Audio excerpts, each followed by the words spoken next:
Hello नमस्कार दोस्तों। Point teaching channel में आपका स्वागत है। जैसा कि आप लोगों को पता है कि हम सी टेट, यूपी टेट और सुपर टेट और अन्य टीचिंग एग्ज़ाम के लिए एक सीरीज लेकर चल रहा हूँ, जिसमें main subject CDP child development या बाल विकास के बारे में पहले थ्योरी, फिर उसके बाद उस थ्योरी से रिलेटेड ऑब्जेक्टिव क्वेश्चन कर रहे हैं। तो उसी क्रम में आज दूसरा चैप्टर है आपका कि हेरिडेटी एंड इन्वायरमेंट, वंशा अनुक्रम तथा वातावरण।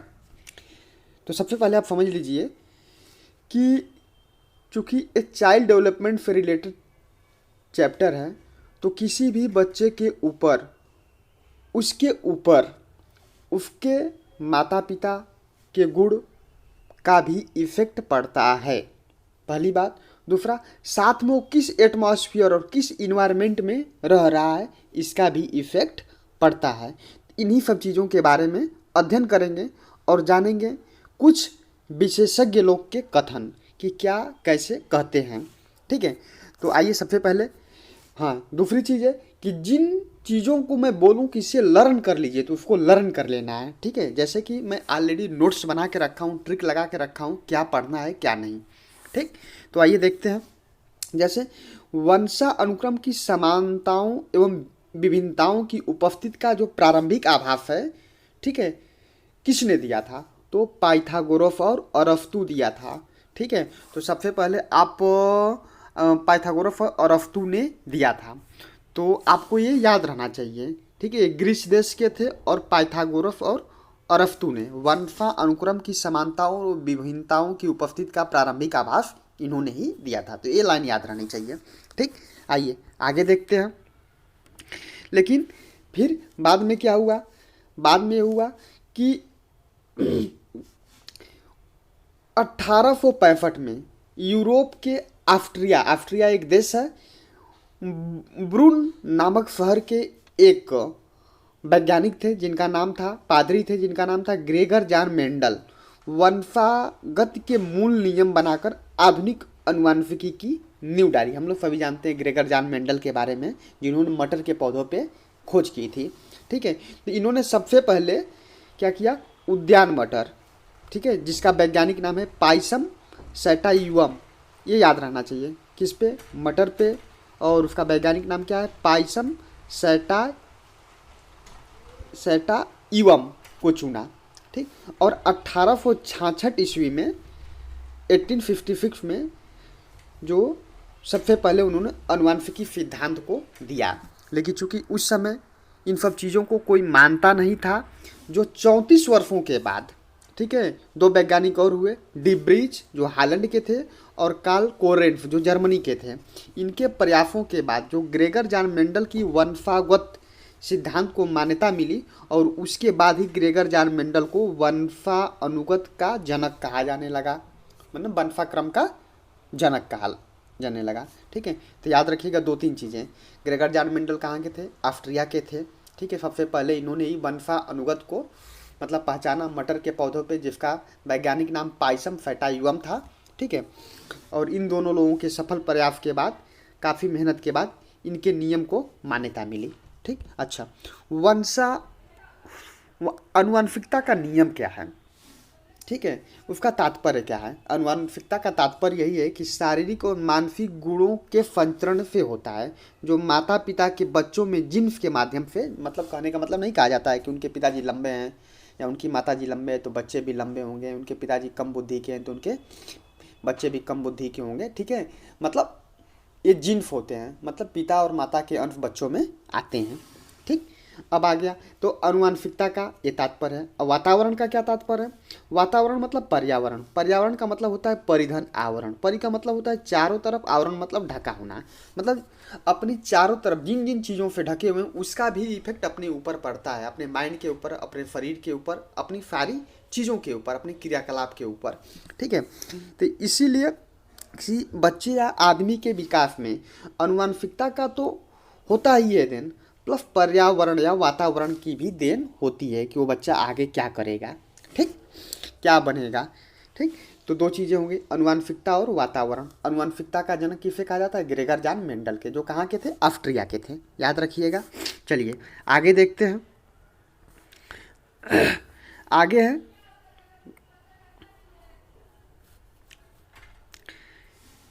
जो व्यक्ति का प्रत्येक व्यवहार अनुवांशिकता तथा वातावरण दोनों की अंतर, वही चीज़ है अभी जो बताया है, व्यक्ति का प्रत्येक व्यवहार है उसके अनुवांशिकता जीन्स, उसके माता पिता के गुणों की वजह से तो का परिणाम तो होता ही है, प्लस पर्यावरण का भी परिणाम होता है, यानी दोनों का याद रहना चाहिए, अनुवांशिकता और वातावरण दोनों का ही परिणाम होता है।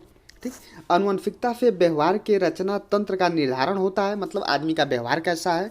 ठीक है, और उसके बाद मानव का विकास अनेक कारकों द्वारा होता है। प्राणियों का विकास व्यवहार का अध्ययन करते हुए मनोविज्ञान ने दो कारकों पर जोर दिया, कौन कौन से? वंशानुक्रम और वातावरण। ठीक है, वंशानुक्रम क्या होता है? ये जन्मजात होता है, प्रकृति जन्य होता है, मतलब आपके पिता के अंदर ऐसे गुण है, आपके माता के अंदर ऐसे गुण है। ठीक है, तो वो चीज़ें जन्मजात हैं। ठीक है, मतलब पिता ऐसे थे इसलिए बेटा भी थोड़ा बहुत ऐसे है।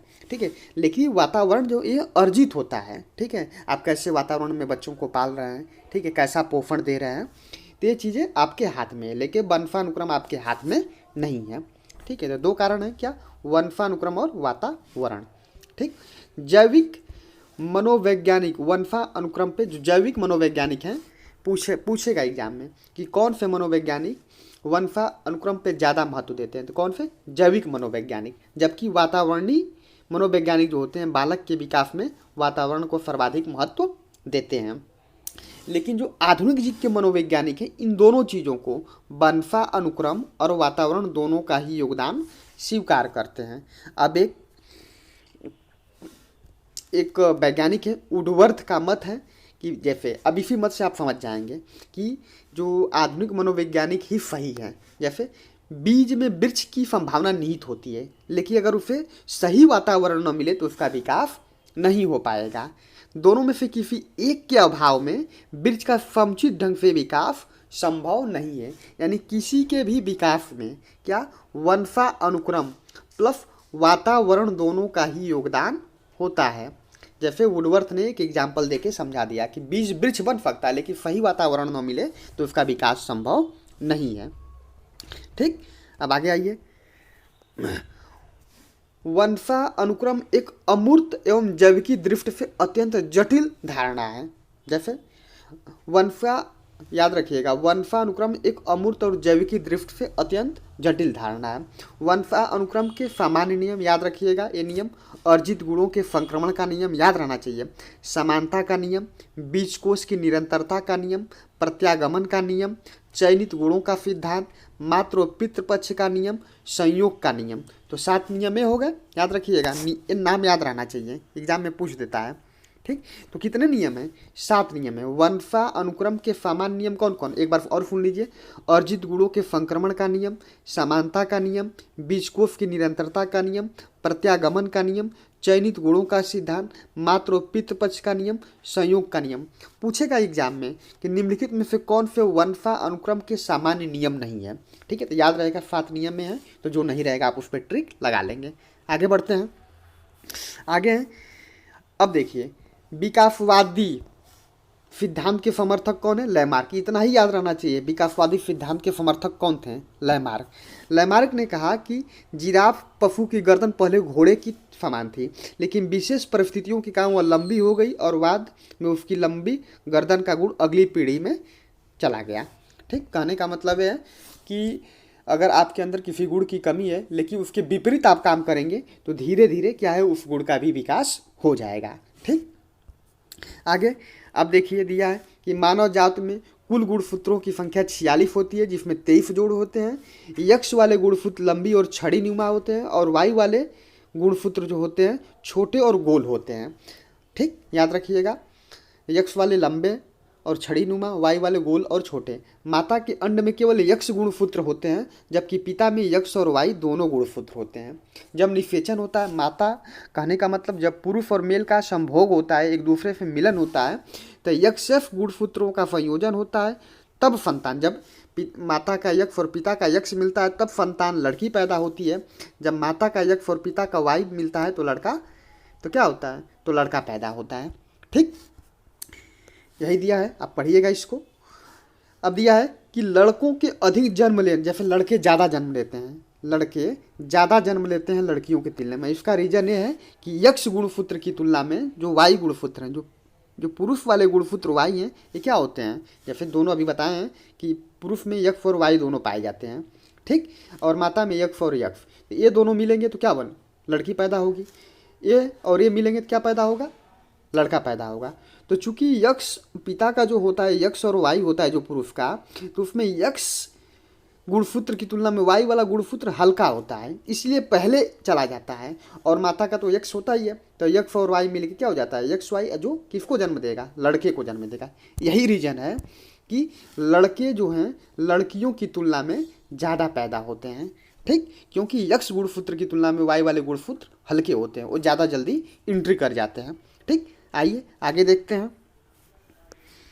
शिक्षा जगत में वंशानुक्रम तथा वातावरण का महत्व बता दिए कि दोनों में से कोई एक भी नहीं रहेगा तो सही विकास नहीं हो पाएगा। आधुनिक शिक्षा जगत में बालक को शिक्षा का केंद्र माना जाता है, सही बात है। आगे देखते हैं। क्रोमोसोम की एक विशेष संरचना होती है जिसे जीन कहा जाता है। जीन्स के द्वारा ही माता पिता के गुण उनके बच्चों में जाते हैं, और ये जीन दो जैविक अणु हैं, एक डीएनए, फुल फॉर्म याद रखिएगा, D oxy ribo nucleic acid, RNA ribo nucleic acid. ठीक, अब कुछ इंपॉर्टेंट क्वेश्चन आंसर है, देख लीजिए। जैसे अभी ग्रेगर जॉन मेंडल कहाँ के निवासी थे, तो कहाँ के थे, ऑस्ट्रिया के। ग्रेगर जॉन मेंडल अनुवांशिकी का सिद्धांत किस पौधे पे दिए थे, मटर के पौधे पे। लड़कियों की तुलना में लड़कों का जन्म अधिक क्यों होता है, क्योंकि वायु गुणसूत्र जो होते हैं यक्ष गुणसूत्र से हल्का होते हैं, इसलिए वो ज़्यादा तेज़ी से आगे बढ़ते हैं। ठीक, और माता के यक्ष गुणसूत्र से मिलकर यक्ष वाई बना लेते हैं जो लड़के को जन्म देते हैं। विकासवादी सिद्धांत का समर्थक कौन थे, अभी पढ़ाए तो बताएं, लैमार्क। वंशानुगत सिद्धांत का जनक कौन है, कौन बताए हैं, ग्रेगर जॉन मेंडल, जो मटर के पौधे पे खोज किए थे। बीज में वृक्ष बनने की संभावना रहती है, लेकिन वातावरण के आधार पर उसका विकास अवसर निश्चित नहीं होता। किसका मत है, वुडवर्थ का। बताएं कि मतलब किसी का भी पूर्ण विकास होने के लिए अनुवांशिकी और वातावरण दोनों का इफेक्ट पड़ता है। आगे देखते हैं। अब है, वास्तव में जीन्स के द्वारा अनुवांशिकी गुणों की संरचना होती है। ठीक है, जैसे दो रोग दिया है, वर्ण अंधता और हीमोफीलिया, ये दोनों ही अनुवांशिकी रोग हैं जो वंशानुगत रोग माने जाते हैं। वर्ण जिसे हम क्या बोलते हैं, कलर ब्लाइंडनेस बोलते हैं। ठीक है, वर्ण अंदाज में क्या होता है, व्यक्ति लाल और हरे रंग का भेद नहीं कर पाता है। इसे प्रोटीन दोष भी बोलते हैं, याद रखिएगा, प्रोटीन दोष या डेल्टोनिज्म भी कहते हैं इस रोग को। ठीक है, और जो वर्ण अंध व्यक्ति रहेगा वो कलाकार, डिजाइनर, रेल जहाजकार आदि का ड्राइवर नहीं बन सकता है, क्योंकि जब वो लाल और हरे रंग का भेद ही नहीं कर पाएगा तो ये सब चीज़ें नहीं बन सकता है। जो गोरी प्रजाति होती है वो 8% और काली प्रजाति जो होती है 4% इस रोग से प्रभावित होती है। ठीक है, याद रखिएगा। और स्त्रियों में केवल यह 1/10 यानी 10 में से 1 लोगों को या 5 में से 1 लोगों को होता है। पुरुषों में ज़्यादा होता है। वर्ण अंधाता का वर्णन सबसे पहले एक वैज्ञानिक थे, होर्नर ने 1876 में किया था, याद रखिएगा। ठीक, तो ये सब वंशानुगत रोग है, अनुवांशिकी रोग है। ठीक है, माता पिता को हुआ रहेगा तो बच्चों को हो सकता है, किसी अन्य पीढ़ी में आ सकता है। उसी प्रकार होमोफिलिया है। होमोफिलिया क्या रोग होता है, होमोफिलिया भी एक अनुवांशिकी रोग है। इसमें क्या होता है, आदमी के रक्त का थक्का नहीं है, अगर कहीं कट गया तो ब्लड निरंतर बहता रहता है, रुकता नहीं है। ठीक है, औसतन वैसे देखा गया 2 से 8 मिनट में बहता हुआ ब्लड जो होता है जम जाता है। जैसे आपका कहीं कट गया तो 2 से 8 मिनट में जम जाता है। लेकिन जिसको ये बीमारी होगी, और ये बीमारी कैसी अनुवांशिकी बीमारी है, उसका रक्त जो होता है, ब्लड जो होता है थक्का नहीं बनाता है। ठीक है, निरंतर ब्लड बहता रहता है, जिसकी वजह से इस रोगी की मृत्यु भी हो जाती है। ठीक है, इसकी खोज जो है हेल्डन ने इसका विस्तृत वर्णन किया है। सबसे पहले इसे महारानी विक्टोरिया को ये रोग हुआ था, कौन सा, होमोफिलिया रोग, इसलिए इसे शाही रोग भी कहते हैं, क्योंकि सबसे पहले ये रोग महारानी विक्टोरिया को हुआ था। ठीक, तो यह जीन उत्परिवर्तन के कारण हुआ। अच्छा, एक चीज़ और जानिए, माता पिता में से किसी में भी इसका जीन नहीं था, लेकिन जीन जो होते हैं, जो क्रोमोसोम्स होते हैं, उसका उत्परिवर्तन भी होता रहता है। इस वजह से महारानी विक्टोरिया में आया था। ठीक है, इसे शाही रोग कहते हैं। और आई थिंक कि इस प्रकार ये पूरा चैप्टर ख़त्म हो गया। आप देखेंगे बहुत चीज़ें बताए हैं, ठीक है। जो जिन जिन चीज़ों पे ध्यान दिए हैं, जिन जिन चीज़ों पे आपका ध्यान आकर्षित करवाए हैं, उन चीज़ों को ध्यान रखिएगा, ठीक है। फिर मैं इसका लेकर आऊँगा क्वेश्चन आंसर। चैप्टर नंबर 2 है। चैप्टर इसका नाम क्या था इस चैप्टर का? हेरिडेटी एंड इन्वायरमेंट इस चैप्टर का नाम है। तो पूरी थ्योरी इस प्रकार थी। अब पूरी थ्योरी को एक बार फिर से इस वीडियो को देखिएगा, समझिएगा, ठीक है। जहाँ न अगर किसी चीज़ में प्रॉब्लम रह गई, वो नहीं समझ में आया है, तो क्वेश्चन आंसर में पूरी चीज़ें एकदम क्लियर हो जाएगी।